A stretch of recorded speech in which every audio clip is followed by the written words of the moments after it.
Hello मेरे प्यारे बच्चों, कैसे हैं आप लोग। क्वेश्चन पूछो में आपका फिर से स्वागत है। और आज का जो एक बहुत ही मजेदार सा टॉपिक है, इस टॉपिक में बहुत सारे बच्चों को कंफ्यूजन है।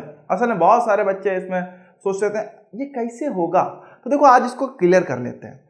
टॉपिक क्या है कि जीरो पर समाप्त होने वाली संख्याएं, इस पे आधारित एक सवाल आता है जो कभी 3 नंबर में, कभी 2 नंबर में, कभी 4 नंबर में भी आ जाता है। ओके, तो कभी 1 नंबर में मिल सकता है एमसीक्यू में। ओके, मतलब बहुविकल्पीय प्रश्न में।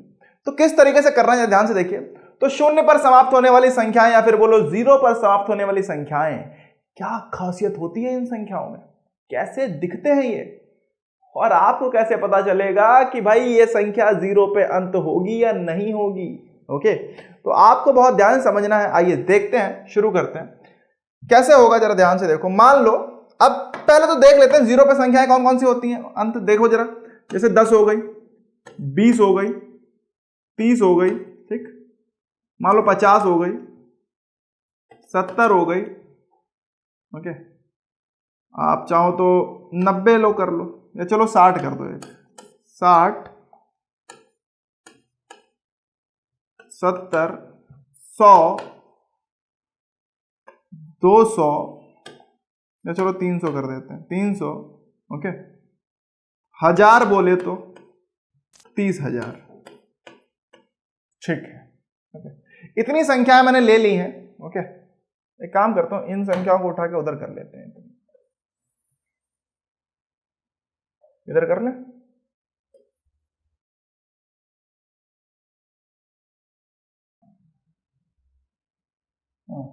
ठीक है, बोलो सर क्या उठा उठा के इधर उधर। कोई टेंशन नहीं, देखो जरा ध्यान से देखो। अब आपको एक ही पिक्चर में सब कुछ दिख जाएगा। क्या दिखेगा? 10 बोले तो क्या होता है बालक, इसका अगर अभाज्य गुणनखंडन करें, जरा ध्यान से देखिए इनकी खासियत क्या होने वाली है, जरा बहुत ध्यान समझिएगा। पहली संख्या जो जीरो पे समाप्त होती है, समाप्त होने का मतलब है जिसका आखिरी अंक जो हो वो क्या हो, शून्य हो। ठीक है, तो बेटा क्या आएगा, ये आएगा 2 गुणा 5। ठीक है, 20 बोले तो क्या आएगा, 2 गुणा 2 गुणा 5 कर लीजिएगा। देखो यही आएगा, 2 दूनी 4, 4 पंजे 20 हो जाएगा। 30 बोले तो, बोलो सर आप, अरे भाई हमको थोड़ा बहुत तो आपसे ज्यादा होगा ना यार। 30 बोले तो क्या आएगा, 6 पंजे 30, तो बेटा ये आता है 2 गुणा 3, 2 3 6 और पंजे 30। ठीक, 50 बोले तो 5 दशावन 50 होता है, और ये हो जाएगा 2 गुणा 5, 2 पंजे 10 हो गया, 10 पंजे 50 हो गया। हो गया। इधर बोले तो क्या आएगा, इधर आएगा भाई 2 गुणा 2, 4 3 12, 12 पंजे 60। ठीक हो गया। 70 बोले तो बेटा 7 दशावन 70, ही आ जाएगा 2 गुणा 5 गुणा 7, 2 पंजे 10, 10 से 70। ठीक, तो आपको क्या दिख रहा है, इतना तो इधर दिख गया। अब चलो आज 100 की बात करते हैं थोड़ी सी। 100 की बात करेंगे तो क्या आएगा बालक, ध्यान से देखो, ये क्या आ जाएगा, ये आ जाएगा 2 गुणा 2 गुणा 5 गुणा 5, 2 दूनी 4, 4 पंजे 20, 20 पंजे 100। ठीक, 300 बोले तो क्या आएगा बालक, ये आ जाएगा 2 गुणा 2 गुणा 3 गुणा 5 गुणा 5। देखो 2 दूनी 4, 4 तिया 12, 12 पंजे 60 और 60 पंजे 300। ठीक है।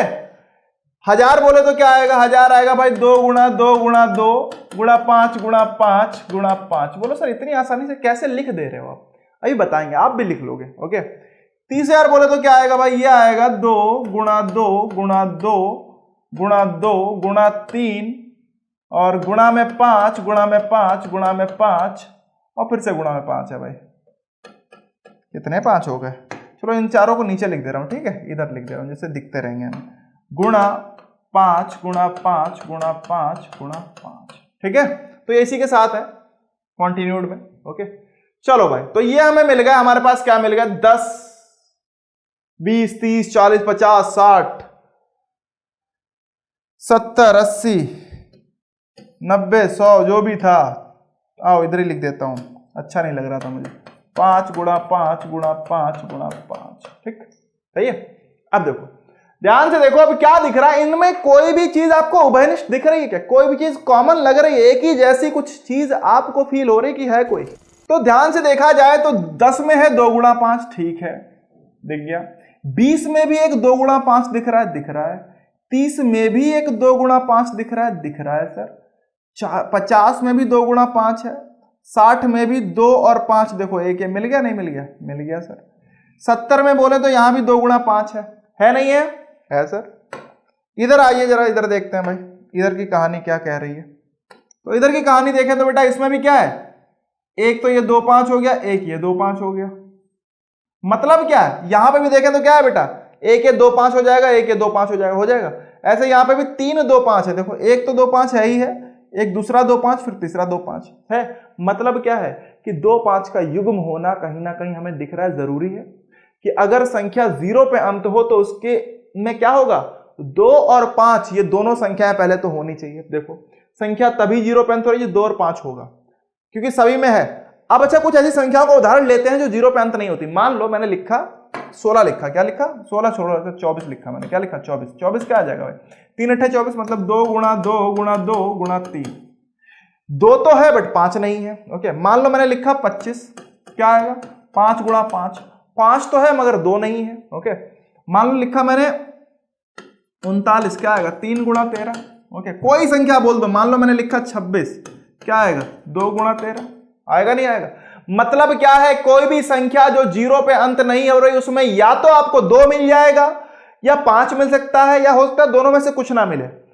लेकिन जिन संख्याओं में 2 और 5 दोनों मिल जाएंगे ये फिक्स हो जाएगा बालक कि क्या, कि भाई इनके अंत में 0 जरूर आने वाला है। मतलब हम क्या समझे कि अगर कोई संख्या 0 पे समाप्त हो रही तो इसका मतलब क्या है कि उसके अभाज्य गुणनखंड में अभाज्य संख्याओं का युग्म कौन सा, 2 और 5 का युग्म क्या होगा, उपस्थित होगा। होगा नहीं होगा, बोल सकते हैं, हाँ बोलो भाई। ठीक है तो इसी तरीके से लिख लीजिए, नोट लिखिए भाई, लिखिए भाई नोट क्या है, कोई संख्या तभी शून्य मतलब 0 पे समाप्त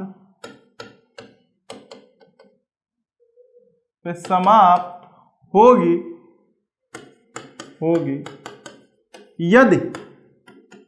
यदि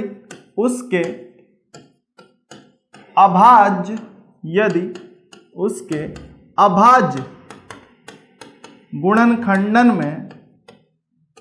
अभाज्य गुणनखंडन में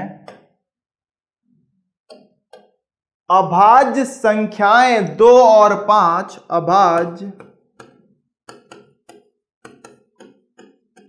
संख्याएं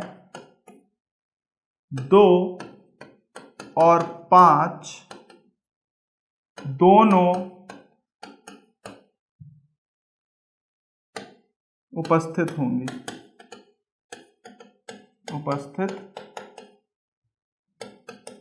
समझ में आ गया नहीं आ गया। नोट बहुत इंपॉर्टेंट है भाई, क्या है, अनिवार्य नोट है, ये बहुत ही ज्यादा महत्वपूर्ण इंपॉर्टेंट नोट है कि कोई संख्या तभी शून्य पर समाप्त होगी यदि उसके अभाज्य गुणनखंडन में अभाज्य संख्याएं 2 और 5 दोनों, ध्यान दीजिएगा दोनों, एक के होने से काम नहीं चलेगा, दोनों होनी चाहिए तभी भाई शून्य पर समाप्त हो सकती है। समझ में आ गया, तभी वो शून्य पर समाप्त होगी। ठीक, एक और चीज मैं आपको समझाता हूं। अब कितने शून्य होंगे ये कैसे पता चलेगा, जरा ध्यान से देखो, जितने जोड़े बन रहे हैं ध्यान से देखो, जैसे 2 जोड़े बन रहे हैं 2 5 के, देखो 2 शून्य आ गए। एक जोड़ा जहां जहां मिलेगा वहां देखो कितना, 1 शून्य दिख रहा है, नहीं दिख रहा, क्योंकि एक ही जोड़ा हमें मिल रहा है 2 5 का। 1000 वाले में देखो जरा 3 जोड़े बनेंगे, पहला जोड़ा, दूसरा जोड़ा ये रहा बेटा है, और तीसरा जोड़ा ये रहा, जरा नहीं रहा, तो हम कह सकते हैं। और 30,000 वाले में देखो 4 जोड़े, क्योंकि 4 जीरो है, देखो पहला ठीक है, दूसरा ठीक है, तीसरा ठीक है, और चौथा बन गया। तो बेटा 4 जोड़े बन गए, मतलब क्या है कि जितने जोड़े, जितने युग्म बनेंगे 2 5 के अभाज्य गुणनखंड में, उतने ही क्या आएंगे, उतने ही शून्य होंगे। ओके तो हम दूसरा एक नोट भी लिख सकते हैं कि अगर कोई पूछे, वैसे आपसे पूछेगा नहीं लेकिन फिर भी मैं आपको एक, कि किसी और संख्या के अंत में शून्य की बात कर रहा हूं मैं, बीच में मान लो लिखा हुआ 1030, अब मत बोलना सर इसमें भी शून्य बने, नहीं बालक ऐसा कुछ नहीं है, संख्या के अंत की बात कर रहा हूं मैं, क्या कर रहा हूं, अंत की। तो लिख लीजिए कि किसी संख्या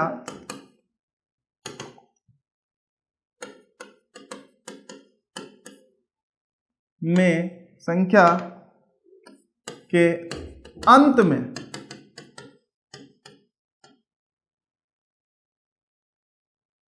उतने ही शून्य होंगे, उतने ही शून्य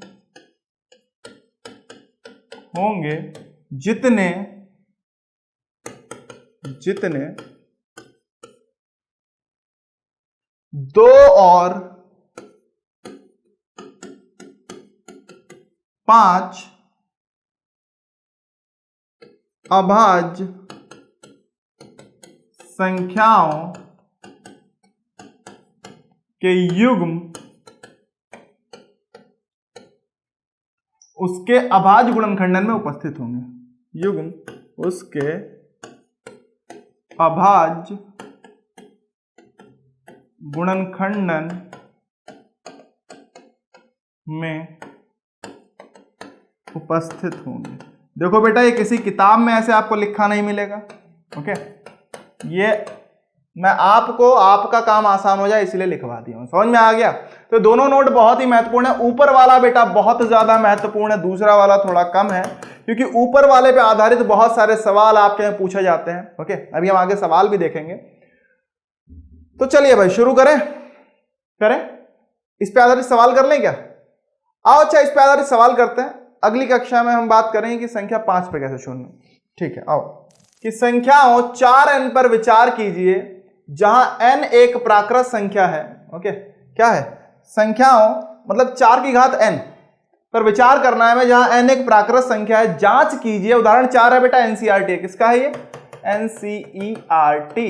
ओके, जांच कीजिए कि क्या n का कोई ऐसा मान है जिसके लिए 4 की घात n अंक शून्य पर समाप्त होगा। तो देखो बेटा, अब सबसे पहले समझते हैं, थोड़ा एक और चीज समझिएगा, क्योंकि आपने अभी तक संख्या देखी, अब ये घात लगा होगा तो क्या हो जाएगा। देखो मैं आपको बता दूं, घात लगने से कुछ होगा नहीं। देखो करते हैं, थोड़ा सा उदाहरण लेते हैं। मान लो बेटा, देखो सबसे आसान तरीका होता है समझने का। मान लो 6 का अगर मैं बोलूं तो 2 गुणा 3 होता है अभाज्य गुणनखंडन, होता है। अब अगर मैं 6 की घात 2 कर दूं तो क्या आएगा? इसको मैं 6 गुणा 6 लिख सकता हूं तो क्या आ जाएगा? 2 गुणा 3 और 2 गुणा 3। मतलब क्या है? वही अभाज्य संख्याएं 6 गुणा 2 में भी रहेंगी जो 6 में थी। मतलब 6 की घात 2 में भी वही अभाज्य संख्याएं होने वाली हैं, उसके अलावा कोई और तो हो नहीं जाएगी। अब अगर मैं 6 की घात 3 करूं, इसका मतलब क्या है कि भाई ये हो जाएगा 2 की घात 3 गुणा 3 की घात 3, क्योंकि ये हो गया हमारा क्या? ये हो गया 2 की घात 2 गुणा 3 की घात 2। जब 6 की घात 2 हुई तो इसका मतलब हो गया 2 की घात 2 गुणा 3 की घात 2। ठीक, तो 6 की घात 3 मतलब 2 की घात 3 गुणा 3 की घात 3, यही तो होगा। मतलब क्या है? घात कितनी भी हो, अभाज्य गुणनखंड में वही अभाज्य संख्याएं होंगी जो कि हमारा जो ये अंदर आधार दे रखा है उसके अभाज्य गुणनखंड में होंगी। सही बात है? तो हमें n से कोई मतलब ही मत रखो। आपको क्या देखना है? आपको पहले इसका अभाज्य गुणनखंड करना है। किसका? 4 का। ओके, तो अब हमें देखना है, तो हम क्या कर सकते हैं? तो आपने 4 का अभाज्य गुणनखंड किया तो क्या आएगा? 4 का अभाज्य गुणनखंड करेंगे तो बेटा ये आएगा 2 गुणा 2 आएगा। तो हम बोल सकते हैं कि कोई संख्या शून्य पर समाप्त, कहां क्या पूछा उन्होंने? जांच कीजिए कि क्या n की कोई ऐसा मान होगा जिसके लिए 4n अंक शून्य पर समाप्त होगा। ओके, तो हम लिख सकते हैं, क्या लिखते हैं कि किसी हल लिख रहे हैं, क्योंकि ये थोड़ा सा वैसा क्वेश्चन तो आपको लिखना पड़ेगा। क्या लिखना पड़ेगा? किसी संख्या को शून्य पर समाप्त होने के लिए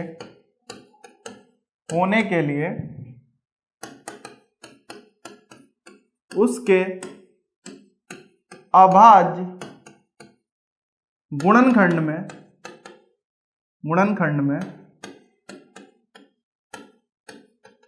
2 और 5 होने चाहिए। ठीक है भाई, होने चाहिए। ओके भाई, हमने कंडीशन बता दी कि हाँ भाई अगर 0 पे समाप्त कब होते, जब उसके अभाज्य गुणनखंड में 2 और 5 होने चाहिए। ठीक, किंतु अगर हम देखें, किंतु 4 की घात n का अगर मैं गुणनखंड तो क्या आएगा? 2 गुणा 2 की घात n। मतलब मैं बोल सकता हूं ये बेटा 2 की घात 2 हो जाएगा की घात n, तो ये हो गया 2 की घात 2n आ गया नहीं आ गया? किंतु 4 की घात n का जो गुणनखंड है वो 2 की घात 2n है। तो इसमें क्या है, इसके अभाज्य गुणनखंड में 5 नहीं है। हम कह सकते हैं क्योंकि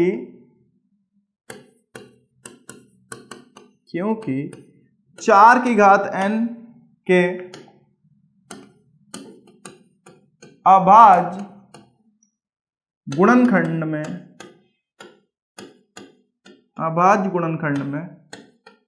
5,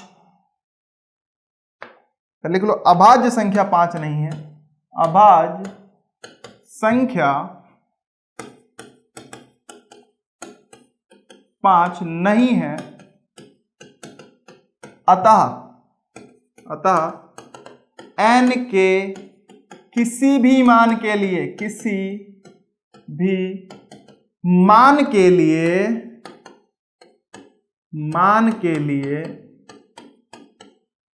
संख्या 4 की घात n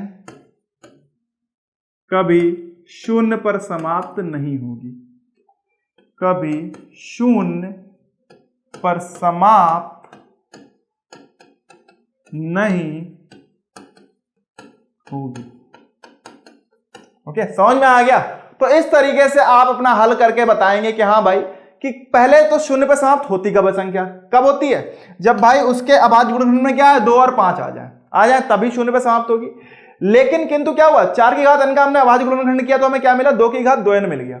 अब इसमें 5 जो संख्या है, अभाज्य संख्या, वो है ही नहीं, तो हम बोल सकते हैं क्योंकि 4 की घात n के अभाज्य गुणनखंड में अभाज्य संख्या 5 नहीं है, अतः n के किसी भी मान के लिए संख्या 4n कभी 0 पर समाप्त नहीं होगी। समझ में आ गया तो जल्दी से बताओ भाई, कमेंट सेक्शन भर दो, बताया करो मुझे, जिससे कि मुझे पता चले मेरे बच्चों को मेरा समझाया हुआ समझ में आ रहा है या नहीं आ रहा है। ठीक है बालक, और अगर अभी तक वीडियो शेयर नहीं किया तो शेयर करें अपने दोस्तों को, जितना शेयर कर सकते हैं। चैनल को सब्सक्राइब कर लीजिए, जिससे आपका कोई वीडियो छूट ना जाए बालक आपसे। ओके, जो आपके लिए बना रहा हूं वो आप ही का हुआ ना यार। ओके, तो आपके लिए है ये सारी चीजें, जितना देखो, जितना और अच्छे से पढ़ो यार। बस मेरा उद्देश्य है कि आपको एक एक पॉइंट क्लियर होना चाहिए। मैंने बोला ना, गारंटी लिया हूं, समझा सब दूंगा, लेकिन बस मेहनत आपको भी करनी है। नोट्स बनाते हुए चल रहे हो ना प्रॉपर बच्चा, नोट्स देखो बेटा प्रॉपर बनाते रहना, बिकॉज अगर नोट्स नहीं बनाओगे तो बहुत दिक्कत होगी आपको। ठीक है, अगली क्लास में हम पढ़ने वाले हैं क्या, कि कैसे कोई संख्या 5 की घात n पे, मतलब 5 पे जो संख्याएं अंत होती हैं कैसे होती हैं। ओके, तो चलिए मिलते हैं नेक्स्ट क्लास में, तब तक के लिए बाय बाय।